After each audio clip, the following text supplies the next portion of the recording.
सवेरा ढूंढने वाले, सवेरा होने वाला है, सवेरा होने वाला है।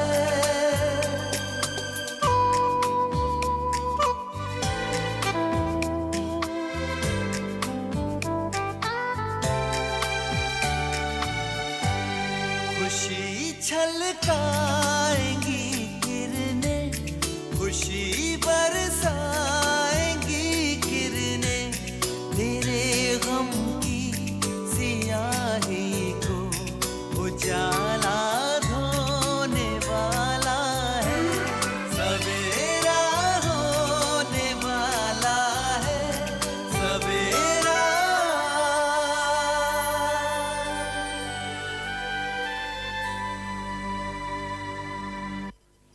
आपकी फिल्म बुरी तरह से फ्लॉप हुई है और इसे अब सिनेमा घर में चलाने में कोई गलमंदी नहीं है। लेकिन फिल्म को चलाने के लिए मैं आपको और रुपए दे चुका हूँ। हमारे रिश्ते की खबर हमारे अलावा किसी को नहीं होनी चाहिए। देखिए, ना ही आपने पहले मुझसे मदद मांगी थी और ना ही आज मांग रहे हो। ये सब मैं अपनी मर्जी से, अपनी खुशी के लिए आपकी मदद कर रही हूँ। ऐसी कौन सी आप पर टूट पड़ी थी जो तुम शाम को मेरे घर लौटने तक का इंतजार न कर सकी? आप मुझसे कुछ छिपा रहे हैं, झूठ बोलने पर मजबूर हो रहे हैं। शायद वो लगातार मेरा पीछा कर रहा है और मेरे घर पर भी नजर रखे हुए हैं। अम्मी के घर पे फोन था, फिर भी वो दिन में 2-3 मर्तबा पीसीओ से फोन करती थी।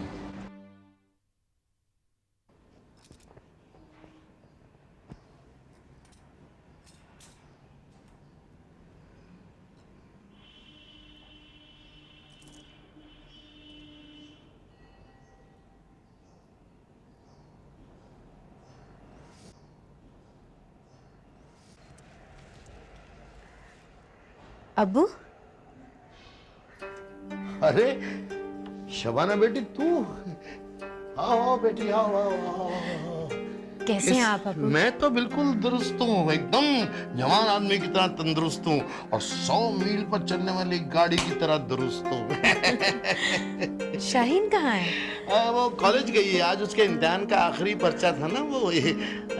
हाँ, मैं तो भूल ही गई। अरे बेटी आओ ना, बैठो बैठो बैठो बैठो बैठो बैठो बैठो।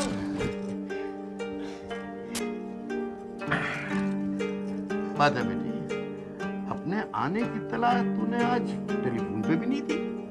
हाँ, वो अब्बू, मैं घर से यहाँ आने की सोचकर नहीं निकली थी। रास्ते में यूं ही आपसे मिलने का मन हुआ तो चली आई। घर में सब खैरियत तो है ना? हाँ बिल्कुल, सब ठीक है। मैं हामिद के दफ्तर से आ रही हूँ। वो आज उनका मेरे साथ लंच करने का मन था तो उन्होंने मुझे वहीं बुला लिया। रोज अकेले दफ्तर में लंच करते करते बोर हो जाते हैं ना, इसलिए। आपने लंच कर लिया अब्बू? झूठ बोल रही है बेटी, और वो भी अपने अब्बू से झूठ बोल रही है। ये भी नहीं जानती कि झूठ की चादर चेहरे पे ओढ़कर तुम दिल का हाल अपने अब्बू से नहीं छुपा सकती। मैं जानता हूं बेटे, कोई बात जरूर है जो तुझे परेशान कर रही है, और वही परेशानी तुझे अपने अब्बू के पास खींच कर ले आई है।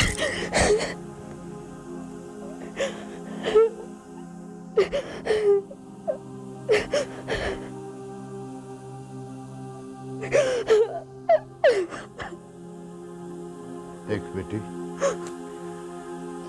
जो बात भी तुझे परेशान कर रही है, अगर मुझसे कह देगी तो तेरे दिल का बोझ हल्का हो जाएगा।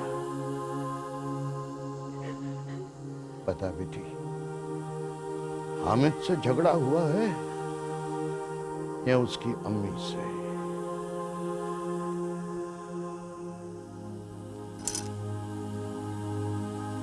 अब्बू, हामिद इतने समझदार होने के बावजूद कभी कभी मुझे समझने में गलती कर देते हैं, और और खामोखा हमारे दरमियान गलतफहमी पैदा हो जाती है। ऐसा क्या हुआ बेटी? हामिद की एक क्लाइंट है, शगुफ्ता। मुझे 2 मर्तबा ऐसा महसूस हुआ कि हामिद ने शगुफ्ता से मिलने के लिए मुझसे झूठ बोला। मैं नहीं जानती उन्होंने ऐसा क्यों किया, मगर इससे पहले कि मेरे मन में इस बात को लेकर किसी तरह का शक पनपता, मैंने ईमानदारी से हामिद से ये बात साफ कर ली जाए। मगर हामिद ने मुझे समझने की बजाय उल्टे मुझ पर ही इल्जाम लगा दिया कि मैं उन पर शक करती हूँ, जबकि खुदा कसम अब्बू, मेरे जहन में ऐसी कोई बात नहीं थी। मुझे हामिद की वफादारी पर पूरी तरह से यकीन है। तूने वही किया बेटे जो एक समझदार बीवी को करना चाहिए। इसमें तेरा कोई कसूर नहीं। पर हामिद मुझसे बहुत खफा है अब्बू। मैं उससे बात करूंगा। तो बिल्कुल फिक्र मत कर, मैं खुद उससे बात करूंगा। नहीं अब्बू, आप बात करेंगे तो वो और बुरा मान जाएंगे। ऐसा कुछ नहीं होगा बेटे। ऐसे मसलों को कैसे सुलझाया जाता है मैं बहुत अच्छी तरह जानता हूं। तो बिल्कुल फिक्र मत कर, मैं अपने तरीके से हामिद से बात करूंगा। चल उठ के मुंह हाथ धो। मैं जानता हूं तूने सुबह से कुछ नहीं खाया होगा। चल चल। अभी भी नौजवान हैं। कारोबार में कामयाबी हासिल करने के लिए और दौलत कमाने के लिए आपके पास सारी उम्र पड़ी है। बरखुरदार हौसला और जज्बा अगर हो तो इंसान कैसे भी मुश्किलात को मात दे सकता है। वजह फरमाया आपने अंकल। यकीन मानिए, एक साथ इतनी सारी मुश्किलों का सामना मैंने पहले कभी नहीं किया, इसीलिए जरा बौखला गया हूं। हम तुम्हारी हालत समझ सकते हैं। हमने तुमसे कम उम्र में कारोबार शुरू किया था। जिंदगी में हर मुकाम, हर तकलीफ से गुजरा। आपने हमेशा मेरी हौसला अफजाई की है अंकल। एंड बिलीव मी, दोबारा आपके पास मदद तलब करने के लिए मैं नहीं आना चाहता था, लेकिन इन्होंने जिद की, अपनी दोस्ती का वास्ता दिया, इसलिए मजबूरन मुझे यहां आना पड़ा। अकबर मियां, तसरीन हमारी बेटी, दोस्ती का फर्ज निभाना जानती है। जी बेशक। और हम तसरीन के वालिद हैं, बाप का फर्ज निभाना जानते हैं। और हम ये भी जानते हैं कि तुम्हें तकलीफ में देखकर हमारी बेटी कभी खुश नहीं रह सकती। इसलिए तुम्हें जितनी भी रकम चाहिए आज और अभी ले जाओ और अपनी इन मुश्किलातों से निजात पाओ। अंकल, मेरी समझ में नहीं आ रहा है कि मैं किन लफ्जों में आपका शुक्रिया अदा करूं। शुक्रिया अदा करने के लिए लफ्ज को ढूंढने की कोई जरूरत नहीं है अकबर मियां। जब आपके पास रुपए होंगे तो ईमानदारी से वापस लौटा देना। बुरा मत मानिए अकबर मियां, हम मजाक कर रहे थे। बुरा मान गए। उठो शर्मा जी। इसको मैं जानता है? मैं जानता है इसको? यहाँ सामने रहती थी, जानता है ना इसको? तेरे पीसीओ पे आती थी रोज, 2-3 बार फोन करती थी यहाँ से।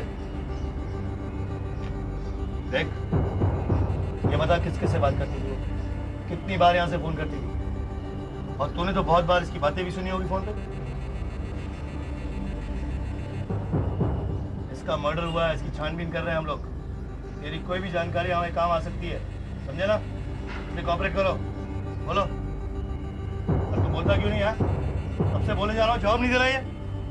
क्या है? पत्थर की मूर्ति बन गया? लॉकअप में बंद कर दूंगा ना, आवाज निकल जाएगी सारी। बोल। अरे बोलता क्यों नहीं? बोलता क्यों नहीं? तो कहाँ है? कह रहा है? सॉरी। देखो फोटो देना तो जल्दी करो। ये औरत यहाँ आती थी फोन करने आती थी यहाँ पे। हाँ, दो तीन बार आती थी, फोन करती थी 2-3 बार। किसको फोन करती थी? ये कोई फोन नंबर किसको करती थी फोन? हाँ।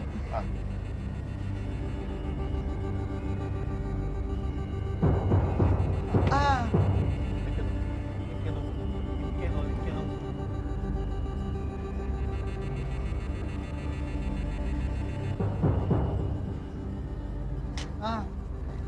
Thank you.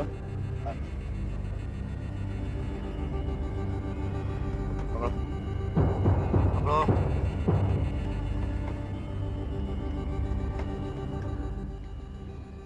Yes, Afzal Khan speaking. Afzal Khan? क्या हुआ साहब? शर्मा जी, जिस मोबाइल फोन पर अम्मी यहाँ से फोन किया करती थी वो phone number film star Afzal Khan का है। क्या बात कर रहे हैं साहब? खुद अफजल खान ने फोन उठाया था। यानी अम्मी की उससे जान पहचान थी? इतनी गहरी कि ना सिर्फ उसके पास अफजल खान का पर्सनल मोबाइल नंबर था, बल्कि मुझे लगता है कि अम्मी यहाँ से इसी पीसीओ से अफजल खान को 2-3 बार दिन में फोन किया करती थी। इसीलिए तो पीसीओ वाले को फोन नंबर याद है। अम्मी भी तो फिल्मों में काम करती थी ना सर? हाँ, मगर वो एक जूनियर आर्टिस्ट थी। अफजल खान जैसे बड़े फिल्म स्टार का एक मामूली जूनियर आर्टिस्ट से क्या वास्ता? उन दोनों की हैसियत में तो जमीन आसमान का फर्क था। यानी दाल में कुछ काला है? यकीनन। आसानी से हजम होने वाली बात नहीं, खास तौर से इसलिए क्योंकि अम्मी अपने घर से नहीं बल्कि इसी पीसीओ से उसे 2-3 बार फोन करती थी। जरूर इसमें कोई राज की बात है। क्या राज की बात हो सकती है साहब? बेवकूफों की तरह सवाल मत पूछो, ये बात तो हमें पता लगानी है। Sorry sir. मुझे यकीन है ये जानकारी हमारे लिए बहुत फायदेमंद साबित होगी। अफजल खान।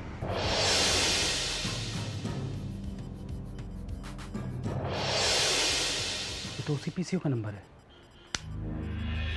जहां से अम्मी मुझे फोन किया करती थी। वहां से मुझे कौन फोन कर सकता है? और बात भी नहीं की।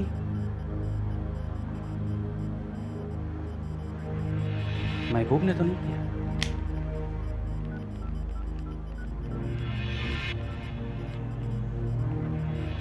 हेलो।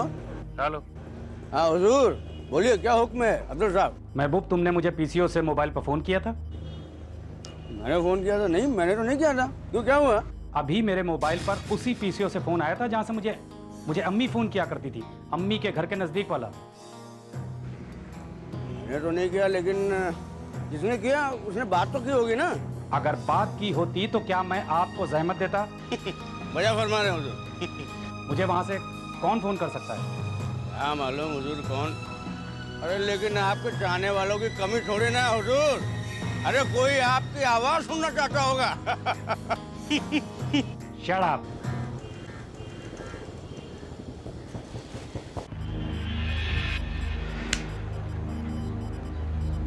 चुड़ैल तो मर गई, मगर लगता है उसकी रूह मेरा पीछा नहीं छोड़ेगी।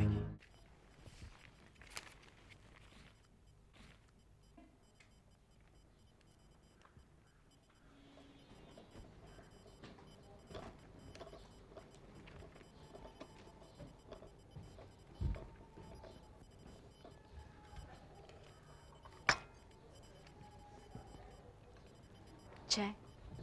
शुक्रिया। आप भी लीजिए। हाँ।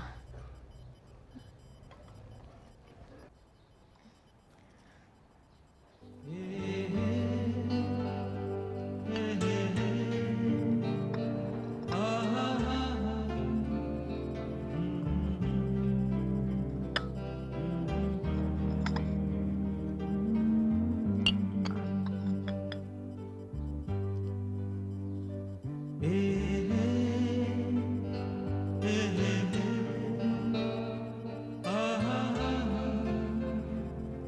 क्या बात है, इतनी खामोश क्यों हो?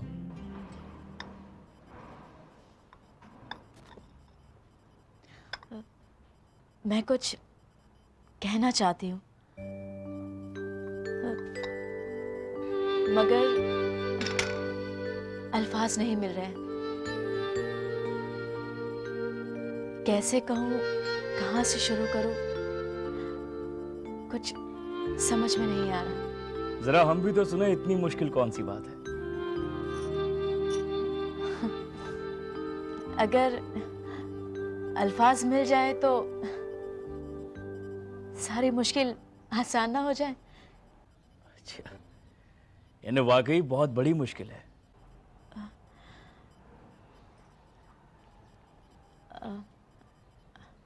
अकबर,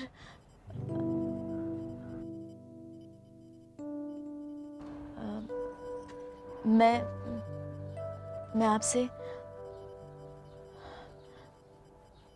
मोहब्बत करती हूँ।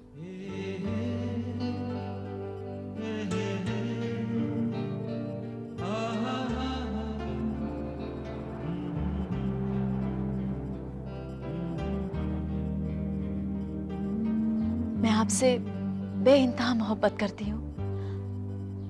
मैं आपके बिना जीना नहीं चाहती और तसव्वुर में आने वाली जिंदगी के हर लम्हों में मैंने खुद को आपके साथ पाया है। मैं सिर्फ और सिर्फ आप ही के साथ अपनी सारी जिंदगी गुजारना चाहती हूँ।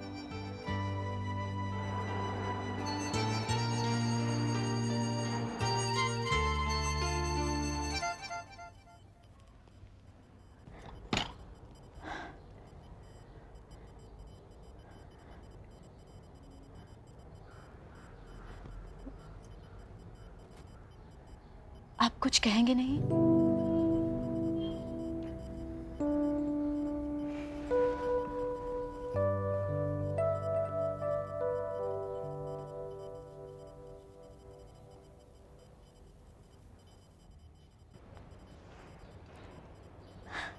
सच तो यह है अकबर कि जब मैंने आपको उस रोज अफजल अंकल के यहाँ ईद की पार्टी में देखा था ना, बस उसी दिन पसंद कर लिया था।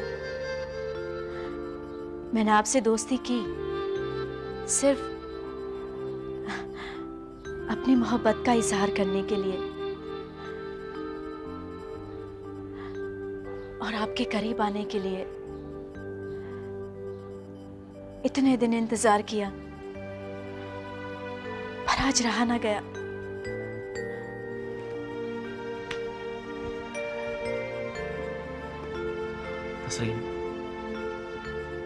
तसरीन,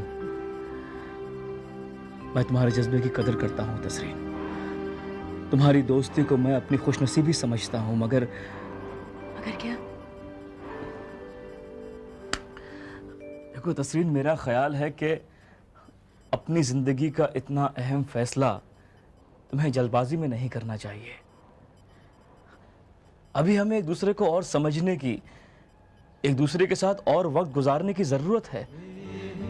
लेकिन अकबर, मैं तो ये फैसला बहुत पहले ही कर चुकी हूँ। प्लीज तस्रीन, इस फैसले पर अमल करने से पहले अपने आप को थोड़ा वक्त और दो। फिलहाल हम अच्छे दोस्त ही बने रहें, यही हमारे लिए बेहतर है।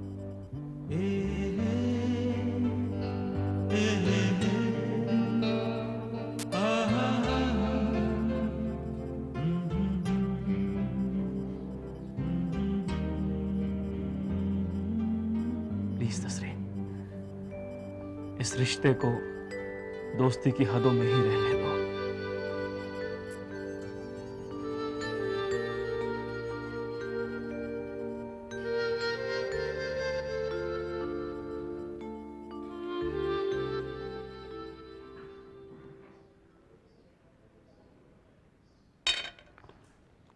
कहकर तो गई थी कि अपने अब्बू के पास जा रही है किसी जरूरी काम से, और पहुंच गई अपने शौहर के दफ्तर उसकी जासूसी करने। मुझे तो हैरानी हो रही है कि तूने इस बार इस बात को लेकर मुझसे झगड़ा नहीं किया कि मैंने फिर एक बार तुझे तेरे शौहर की नजरों में झूठा साबित कर दिया।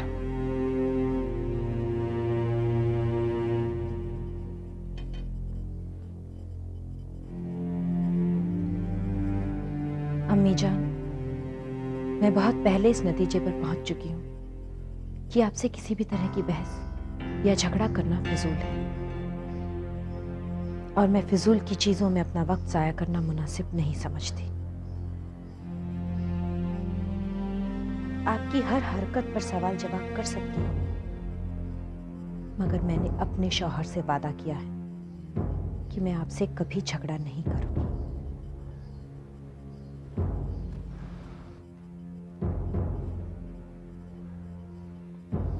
देखती हूं कब तक निभाती है अपना ये वादा। तेरे सब्र की इंतहा देखूंगी।